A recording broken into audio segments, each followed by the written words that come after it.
Chapter 7 Triangles. Example 1. In figure 7.8, OA is equal to OB and OD is equal to OC. So that 1. Triangle AOD congruence triangle BUC and second AD parallel BC.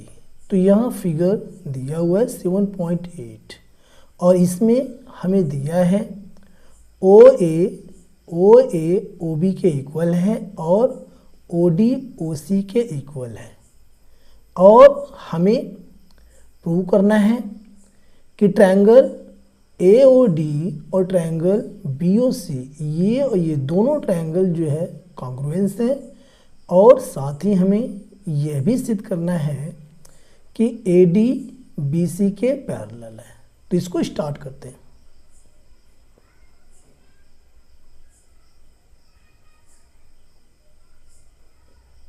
Solution given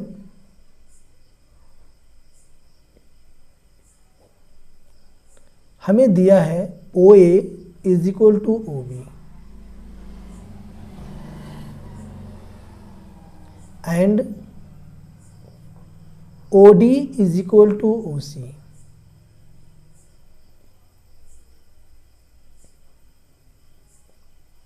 ये हमें दिया है, हमें सिद्ध करना है, दर्शाना है सो दैट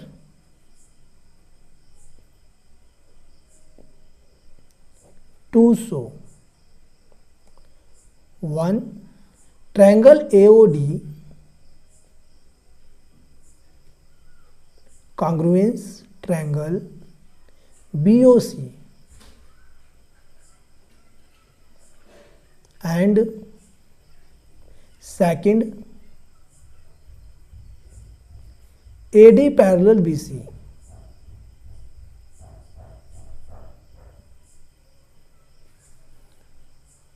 अब इसको स्टार्ट करेंगे।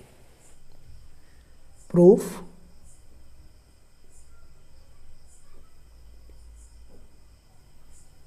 तो हम क्या करेंगे, दो ट्रायंगल लेंगे। In triangle AOD and triangle BOC हमने इस ट्रायंगल को लिया है। अब इन दोनों में हम कंपैरिजन करेंगे। तो यहाँ हमें दिया हुआ है कि OA OB के बराबर है, तो हम लिख सकते हैं OA is equal to OB। दोनों ट्रायंगल में OA इसका और OB इसका, ये दोनों इक्वल है, ये हमें गिवन है। तो यहाँ हम लिख सकते हैं गिवन।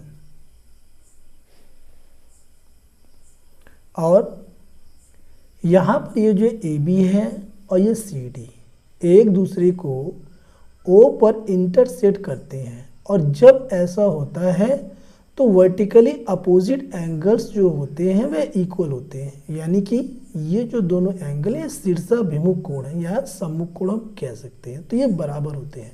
तो यहाँ हम लिख सकते हैं angle AOD is equal to angle BOC। Angle AOD is equal to angle BOC और रीजन हम लिखेंगे वर्टिकली अपोजिट एंगल्स। और साथ ही हमें ये दिया हुआ है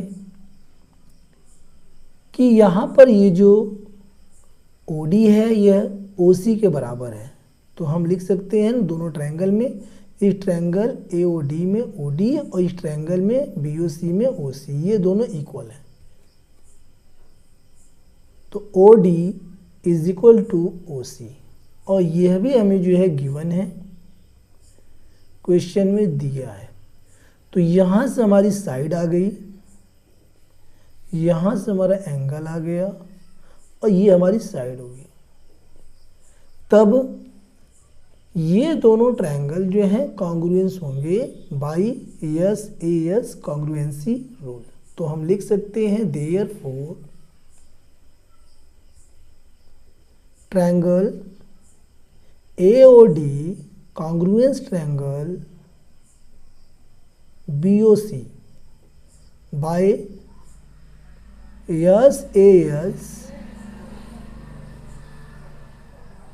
कॉन्ग्रुएंसी रूल। तो जब यहाँ पे दोनों ट्रायंगल हमारे कॉन्ग्रुएंस हैं और ये हमने यहाँ पे शो कर दिया है, ये हमने शो कर दिया है, यानी जो पार्ट 1 है हमने यहाँ पे शो कर दिया है। सेकंड पार्ट हमें करना है। तो जब दोनों ट्रायंगल कॉन्ग्रुएंस है तब इनके कॉरस्पॉन्डिंग पार्ट्स भी इक्वल होंगे। तब ये जो एंगल C है ये एंगल D के बराबर होगा, यह हम कह सकते हैं कि एंगल D एंगल C के इक्वल होगा। तो यहाँ हम लिख सकते हैं, सबसे पहले हमने लिखा है यहाँ पे ट्रायंगल AOD और फिर लिखा है ट्रायंगल BOC। तो पहले हम इसमें का एंगल लेंगे और यहाँ हमने दिखाया है, पहले लेते कैसे एंगल इसको समझ लीजिए। यहाँ हमने दिखाया है OA is equal to OB। तो ये जो OA है साइड, इसके सामने की जो एंगल है ये D है, तो हम यहाँ लिखेंगे angle D। Angle D is equal to, फिर यहाँ पर हमने लिखा है OB और OB जो साइड है इसके सामने के एंगल ये है एंगल C। तो angle D is equal to angle C, यानी कि ये जो एंगल D है ये एंगल C के इक्वल है। और ये हमारे कैसे एंगल हैं, ये हमारे अल्टरनेट इंटीरियर एंगल्स हैं, अल्टरनेट इंटीरियर एंगल, ठीक है। और यहाँ पे इसे हम लिख सकते हैं रीजन में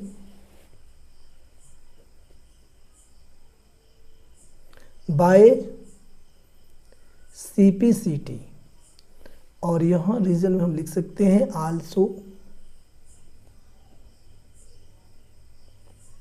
these are alternate interior angles. और जब इंटीरियर एंगल होता है यानी वो इस प्रकार से होता है, ऐसे जब दो लाइंस पैरेलल होती हैं तब ये जो एंगल ऐसे बनता है, ये एंगल ऐसे, तो ये जब इक्वल होते हैं तब ये जो दोनों लाइंस होती हैं वे पैरेलल होती हैं। तो यहाँ पर ये जो एंगल C है एंगल D के इक्वल है, तब AD पैरेलल BC। तो यहाँ लिख सकते हैं हम सो AD पैरेलल BC, और यही हमें शो करना था। तो हम लिख सकते हैं हैंस प्रूव्ड।